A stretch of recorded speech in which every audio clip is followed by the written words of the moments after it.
जय हिंद मित्रों। वैसे तो कौवे को लेकर ढेर सारे लोकगीत हर भारतीय भाषा में लिखे जा चुके हैं, जिन्हें वार त्योहार के अवसर पर महिला और पुरुषों के द्वारा गाया भी जाता है। और इन लोकगीतों का मुख्य आकर्षण विरह वेदना भोगती किसी प्रेमिका के द्वारा किसी कौवे से अपने प्रेमी के संदेश के बारे में पूछा जाना होता है। यही नहीं, कौवे के द्वारा हमें ढेर सारी सगुन और अपशगुन की जानकारी भी प्राप्त होती है। इसके बाद भी दुनिया ने इसे अनगिनत नाम दिए, जैसे कभी इसे कपटी कहा गया, तो कभी चालाक पक्षी कहा गया, तो कभी लोभी, तो कभी धूर्त पक्षी कहा गया। मित्रों, आज हम इस काले कौवे की ढेर सारी रहस्यमयी बातों से पर्दा हटाएंगे, जिसको जानने के बाद आप निश्चित रूप से आश्चर्यचकित भी होंगे और आनंदित भी होंगे। जैसे अन्य पक्षियों के विपरीत नर और मादा कौवे खुले में संबंध बनाना क्यों नहीं पसंद करते हैं, या ये अपने मरे हुए जीवन साथी के साथ संबंध बनाना क्यों पसंद करते हैं। इस तरह की ढेर सारी रोचक जानकारी आपको इस वीडियो में देखने को मिलेगा, तो अंत तक बने रहिए मेरे साथ और इस मजेदार वीडियो का आनंद लीजिए। कौवे गिद्धों की भांति स्कैवेंजर अर्थात मेहतर प्रजाति के पक्षी होते हैं, जो मृत जंतु के शरीर के मलबे को खाकर हमारे पर्यावरण को साफ रखते हैं। भारत के कई स्थानों पर तो बिल्कुल काले रंग के जंगली कौवे अब दिखाई ही नहीं देते हैं, क्योंकि बिगड़ रहे पर्यावरण की मार इन कौवों पर भी पड़ी है। और आज की स्थिति ये है कि श्राद्ध पक्ष में पितरों के निमित्त अनुष्ठान पूरा करने के लिए कौवे ढूंढने पर भी नहीं मिल रहे हैं, और कौवों के विकल्प के रूप में लोग बंदर, गिलहरी या दूसरे अन्य पक्षियों को श्राद्ध का भोजन देकर अपना अनुष्ठान किसी तरह से पूरा कर रहे हैं। वर्तमान में कौवे भी दूसरे अन्य पक्षियों की तरह संकटग्रस्त प्रजातियों की श्रेणी में आ गए हैं। कौवों की संख्या में यदि इसी तरह से कमी आती रही तो शायद झूठ बोले कौवा काटे नामक कहावत का कोई मतलब नहीं रह जाएगा। वातावरण में असंतुलन के कारण ही गौरैया तथा बया की तरह कौवे भी विलुप्त होने की कगार पर पहुंच गए हैं। चूँकि कौवे सर्वाहारी होते हैं और ये हमारे घर के जूठन को भी बड़े चाव से खाते हैं, लेकिन अब हम अपने घर के कूड़े तथा रसोई की जूठन इत्यादि को पॉलीथीन में बंद करके फेंकते हैं, जो इनको अप्राप्त है।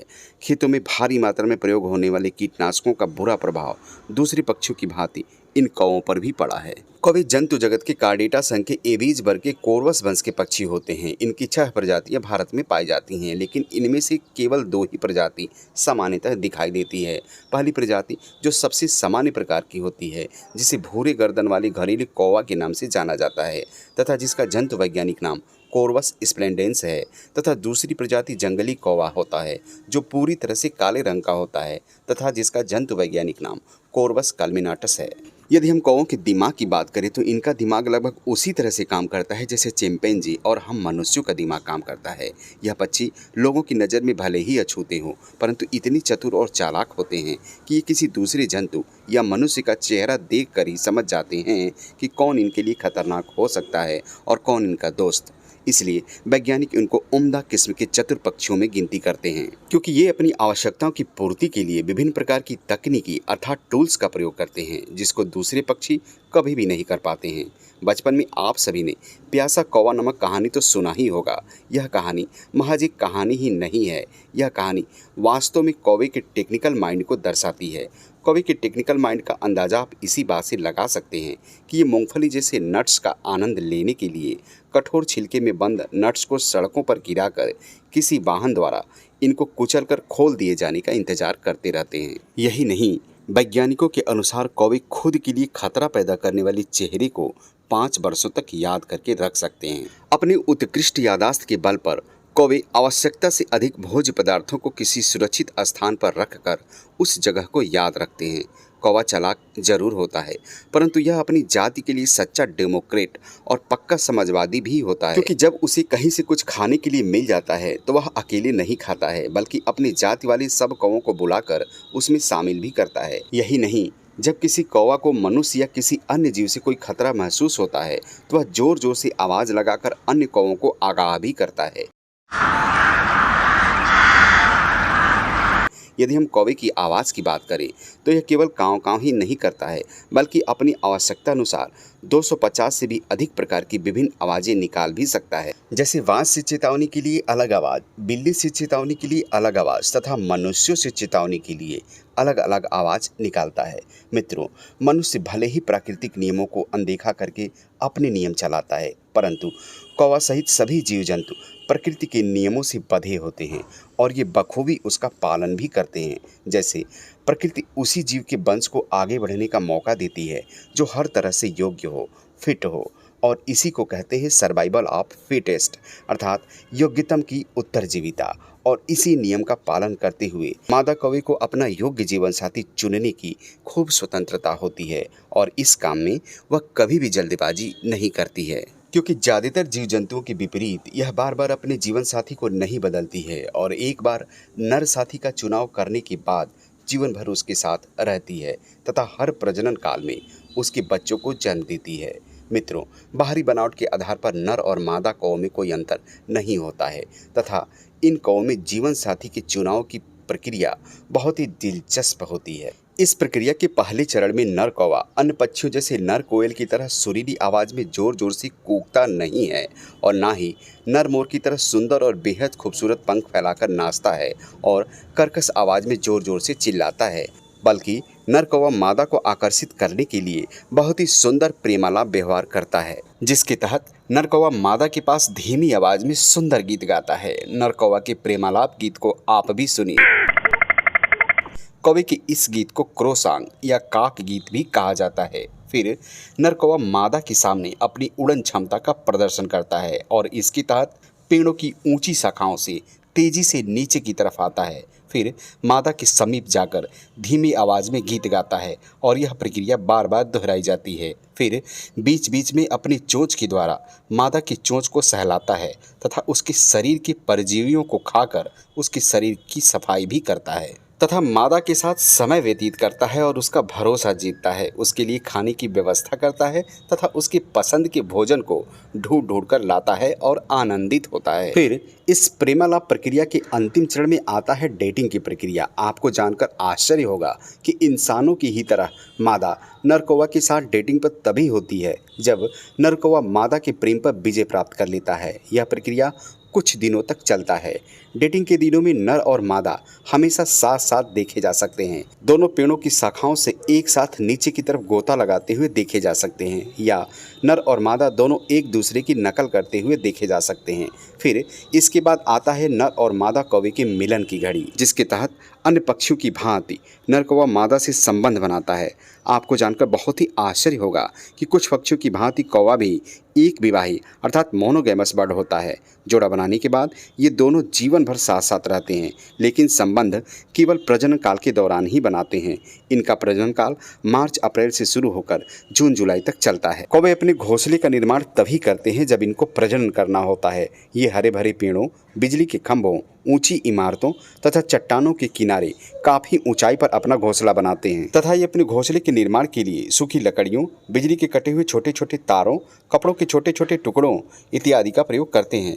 नर और मादा दोनों मिलकर अपने घोंसले का निर्माण करते हैं। नर और मादा कौवे का मिलन प्रायः घोंसले के आसपास पेड़ों की झुरमुट में अत्यधिक ऊंचाई पर संपन्न होता है तथा यह केवल बहुत कम समय के लिए होता है। सामान्यतः 5 से 10 सेकंड में ही इनकी मिलन की प्रक्रिया संपन्न हो जाती है और इसी कारण इनके मिलन का दृश्य प्रायः कम ही दिखाई देता है। यदि हम शास्त्रों की बात करें तो नर और मादा कौवे के मिलन का दृश्य दिखाई देना काफ़ी अशुभ होता है। इस बात में कितनी सच्चाई है, इस विषय में हम कोई दावा नहीं कर सकते हैं। मादा कौवा साल में केवल एक बार ही अंडे देती है। इसके अंडे 4 से 5 की संख्या में होते हैं जो धब्बेदार हरे रंग के होते हैं। मादा 19 से 20 दिन तक अंडों को अपने शरीर की गर्मी से इनक्यूबेट या सेने का कार्य करती है। इसके बाद अंडों में से बच्चे निकलते हैं। बच्चों के पोषण की जिम्मेदारी नर और मादा दोनों की होती है। वैसे कौवे तो सर्वाहारी होते हैं, परंतु ये अपने बच्चों को उच्च जंतु प्रोटीन युक्त केवल मांसाहार भोजन ही देते हैं और इसी कारण इनके बच्चों का विकास बड़ी तेजी से होता है तथा कुछ ही दिनों में इनके बच्चे घोंसले को छोड़ देते हैं। इसके बाद भी इनके माता पिता के द्वारा इनको भोजन देना जारी रहता है। कौओं के बच्चों में यौन परिपक्वता सामान्यतः 4 वर्ष के पश्चात ही होती है और तब तक ये अपने माता पिता के साथ ही रहते हैं तथा ये बच्चे जब तक खुद प्रजनन योग्य नहीं बन जाते हैं तब तक ये हर वर्ष अपने माता पिता के अंडों और बच्चों अर्थात अपने भाई और बहन की सुरक्षा में हर समय घोंसले के आसपास ही तैनात रहते हैं। ये बच्चे केवल अपने ही भाई बहनों की रक्षा नहीं करते हैं बल्कि अपने माता पिता के घोंसले के आसपास ही उपस्थित दूसरी कौओं के घोंसलों तथा उनके अंडे और बच्चों की भी सुरक्षा करते हैं। इस तरह का यह विशेष व्यवहार केवल कौओं में ही देखने को मिलता है। कौवे में इस तरह के व्यवहार को कोऑपरेटिव ब्रीडिंग कहते हैं और कौवे का यही व्यवहार उसे एक उत्कृष्ट सामाजिक पक्षी बनाता है। वैसे तो कौवे अपने 20 साल के पूरे जीवन काल तक केवल एक ही जीवन साथी के प्रति वफादार होते हैं, लेकिन यह बात केवल मादाओं पर लागू होती है जो अपने नर साथी के प्रति पूर्ण वफादार होती हैं, जबकि कुल 3% मामलों में नर अपने अस्थायी मादा साथी को धोखा देकर अन्य मादाओं के साथ भी संबंध बना लेते हैं। वैसे लॉयल्टी या वफादारी की अवधारणा हम मनुष्यों के लिए ही लागू होता है, जबकि पक्षी सहित दूसरे अन्य जंतुओं में इस तरह के इतर संबंधों को वैज्ञानिक कोऑपरेटिव ब्रीडिंग ही मानते हैं। अधिकांश कौवे जीवन भर अपने जन्म स्थान या नेस्ट साइट के आसपास ही रहना पसंद करते हैं तथा प्रजनन काल में अपने माता पिता के घोंसले के आसपास ही अपना घोंसला बनाते हैं। कौवे अपना घोंसला नहीं बदलते हैं। ये हर वर्ष प्रजनन काल में अपने पुराने घोंसले को रिपेयर करके उसमें रहना पसंद करते हैं। कौवे सजग और निडर पक्षी होने के साथ साथ अंडे चोर होते हैं। ये दूसरे पक्षियों के घोंसलों तथा अन्य गतिविधियों की निगरानी करते हैं ताकि मौका पाकर उनके अंडे चुरा सकें। कौवे अत्यधिक अवसरवादी भी होते हैं जो अन्य पक्षियों द्वारा अपने बच्चों के लिए लाए गए भोजन को झपट्टा मारकर ले भागते हैं। कौवे के इतने अक्लमंद और समझदार होने के बाद भी कोयल पक्षी के द्वारा इनको आसानी से मूर्ख बना दिया जाता है, क्योंकि मादा कोयल ना तो अपना घोंसला बनाती है और ना ही अपने अंडे और बच्चों का पालन पोषण करती है, बल्कि मादा कोयल अपने अंडों को बड़ी चतुराई से कौवे के अंडों के साथ मिला देती है और कौवे इसके भी अंडों को अपना अंडा समझकर सेते हैं तथा अंडों में से बच्चे निकलने के बाद इनको अपने बच्चों के साथ ही पालन पोषण करते हैं।